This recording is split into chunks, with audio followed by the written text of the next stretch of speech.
It was a beautiful, serene day. My sweet daughter held my hand, looking up at me with a bright smile. My loving husband stood beside me, and I felt a deep sense of contentment. But that blissful moment was interrupted when I saw him. "Hey, long time no see," he sneered. It had been years since I'd seen Ian, my ex-husband. He approached us with a smirk that I knew all too well. "Did you have a baby? At your age? An old woman like you." "If I were your age, I wouldn't even think about becoming a mother." "That's none of your business. Leave us alone," I said firmly, trying to walk away. But Ian blocked my path, his eyes raking over me in a way that made my skin crawl. Then, as if he couldn't hold it in any longer, he burst into cruel laughter. "You're old, you know that? How disgusting. And you," he said, turning to my husband, "you're her new husband. You must be out of your mind if you don't know what's good for you. I can't believe you married this old hack." His insults seemed endless. My patience wore thin, and I felt my fists clench in anger. But before I could react, my husband, Wesley, who had been standing calmly beside me, spoke up. "Ian, right?" Wesley said, his voice steady. "Thank you for sharing your thoughts with us. You've given us a lot to consider, and you're absolutely entitled to your opinion. I am Quinn. I met and married Ian while working at a company where he was a section manager, my subordinate. After we got married, I was eager to start a family, but at 34, I struggled to conceive, so I turned to infertility treatments. It was a long, challenging journey, but at 38, I finally became pregnant. The joy of knowing I would become a mother was overwhelming. It was my first pregnancy, and I was aware of the risks at my age. Still, I juggled work and preparing for the arrival of our child with determination and hope. I had countless worries, but the joy and happiness of finally carrying the child I had long dreamed of outweighed them all. I was filled with anticipation, believing I would create a happy family with my child and Ian. But Ian wasn't as sure. Fertility treatments were expensive, and I spent most of my pre-marriage savings on them. The side effects often left me physically unwell, making it difficult to maintain the same workload I had before marriage. So I decided to change jobs. The job change meant my salary was cut in half, but it allowed me to work less and focus more on the fertility treatments with a clear mind. However, Ian grew distant. The truth was, Ian had been attracted to me because I was ambitious and earning well before we got married. There was no sign of marriage in my future at the time, and I was on the path to success at work. He noticed my financial stability, which was his main reason for marrying me. When I told him I wanted to have a baby and subsequently changed jobs to focus on the treatment, Ian was unforgiving. He couldn't accept the shift in our circumstances and the cost of the fertility treatments. Eventually, he handed me divorce papers and left. I was stunned at how quickly our marriage fell apart, but I knew I had to be strong for the child I was carrying. I had to raise her well, even on my own. I explained my situation to my company and worked tirelessly. With the support of my parents, I managed to give birth to my child. When I finally held my baby girl in my arms, I felt like the happiest person in the world. Tears of joy streamed down my face, but the only one happier than me was my new husband, Wesley. I had met Wesley as a business partner at my former company. We had a good professional relationship, and he was genuinely disappointed when I resigned. A while later, we crossed paths again at my current company, where we once again became business partners. Wesley knew about my struggles and was always kind and concerned about me. We had always thought well of each other, and it wasn't long before our connection deepened into something more personal. Before my daughter's birth, I remarried Wesley, and the next few years were filled with happiness. Wesley adored my daughter, Ruby, even though she wasn't his biological child. His care for her was almost overprotective. After I gave birth and fell ill, Wesley insisted that I take it easy. He took on most of the housework and cared for Ruby with a tenderness that showed just how much he cared for both of us. One day, we decided to take a walk in the nearby park. The weather was perfect, and Ruby fell asleep soon after we arrived. As we strolled through the park, I noticed a familiar figure walking ahead. My heart sank. I quickly took Wesley's arm, trying to steer us in the opposite direction, but it was too late. The person had already noticed us and was approaching with a smirk and a nasty smile. "Long time no see," he said. I recognized the voice immediately. "Ian, long time." "Did you have a baby?" he asked, his tone dripping with sarcasm. "Yeah. Got a problem with that?" No, I'm just wondering how an old woman like you could be a mother. That's none of your business. Leave us alone, I replied, trying to remain calm. But Ian blocked my way, his gaze sweeping over me with a look of contempt. Then, as if unable to hold back, he burst into cruel laughter. You're too old to be a mother. It's disgusting. His words seemed endless, and when he glanced into the stroller, his sneer deepened. Your kid, she's ugly just like you. Don't you dare say another word, I warned, my voice trembling with anger. I could tolerate insults directed at me, but when someone mocked my child, it was too much to bear. Ian narrowed his eyes in amusement as I took a step forward. Before I could say anything, he quickly shifted his gaze to the side, locking eyes with Wesley, who stood right beside me. I can't believe anyone would marry this old hag, Ian sneered, and she's got a kid with someone else too. Really, stop it, I snapped. It's got nothing to do with you. Ian ignored me, his smirk growing as he continued. Well, Gwen, you made a lot of money. That's all you were ever worth. Without that, there's no reason anyone would want to be with you. My ex-husband then turned his attention fully to Wesley, inching closer with a devilish grin. In this world, everything is about profit and lust, brother.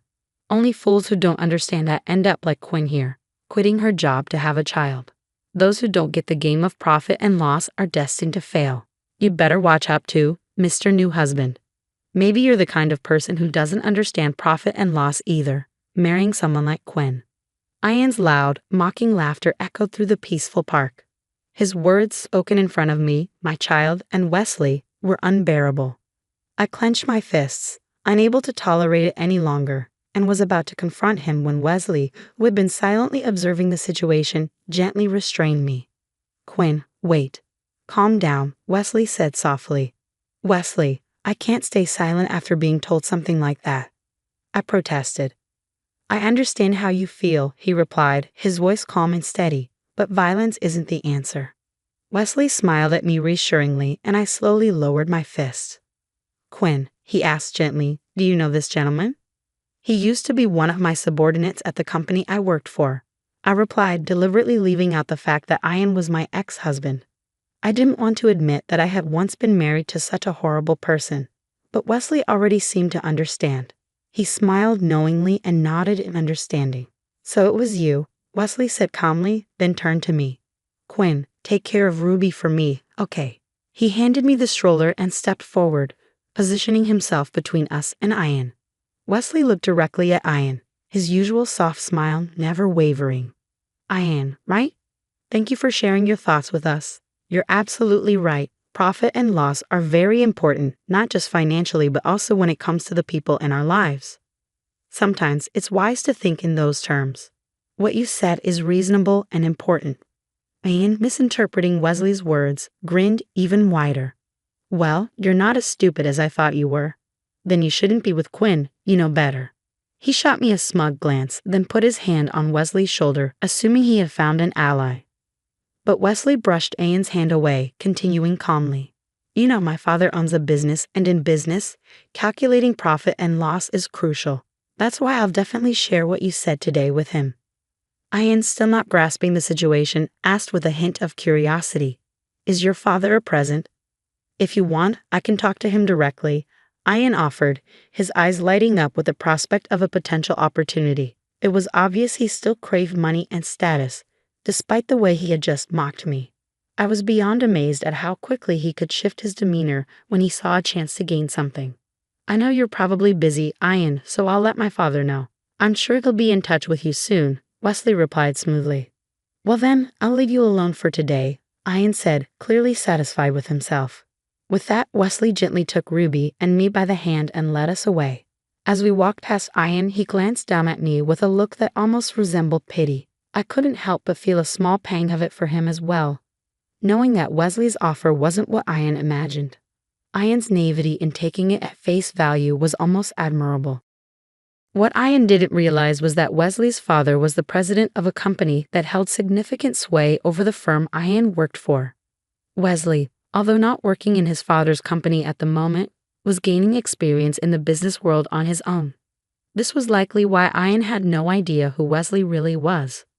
I had only learned about Wesley's background just before we got married, and his parents had been nothing but kind to me. When they found out I was pregnant with my ex-husband's child, they didn't reject me.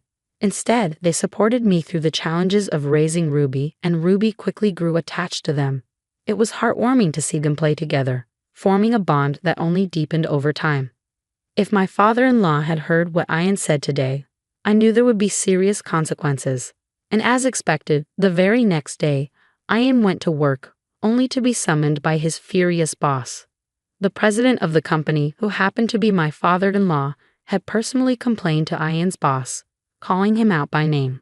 My father-in-law, well aware of the circumstances surrounding our divorce, was outraged. He wasted no time in making a phone call to Ian's superior, emphasizing Ian's poor attitude and the importance of properly educating employees.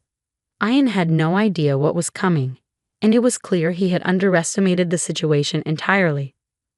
My son told me that one of your employees lectured him about the importance of profit and loss. You should carefully consider how much profit or loss you might incur from one person's mistake, my father-in-law had said to Ian's boss.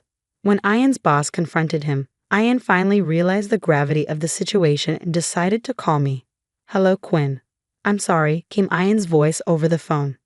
I was taken aback by the unexpected apology. I knew he might reach out eventually, but I hadn't expected it to happen so soon. The urgency in his voice was clear as he continued to apologize repeatedly. "I'm really sorry. Please forgive me," he pleaded. "Forgive you?" I thought to myself. "After you mocked us like that? What's wrong?" I asked, a hint of sarcasm in my tone. "Did you hear from my father-in-law?" I could hear him choke on the other end, clearly unsettled. "Yes, he gave me your kind advice. I'm really sorry." "I apologize," Ian stammered. "I'd like to apologize to your current husband and the president in person." "Did your boss tell you to do this?" I asked, seeing right through his sudden remorse. "Yes," he admitted, sounding desperate.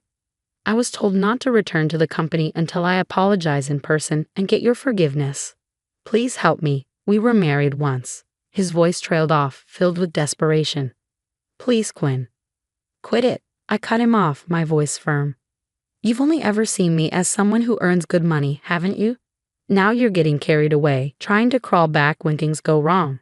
You were the one who said it's all about profit and loss, right? Well, for me, it's a loss to keep you anywhere near my husband and father-in-law. Talking to someone who made fun of my daughter and my husband, it's nothing but a waste of time for me." I paused, letting the words sink in. "So, if you understand, don't call me again." No, Ian's voice grew more desperate. But I hung up before he could finish.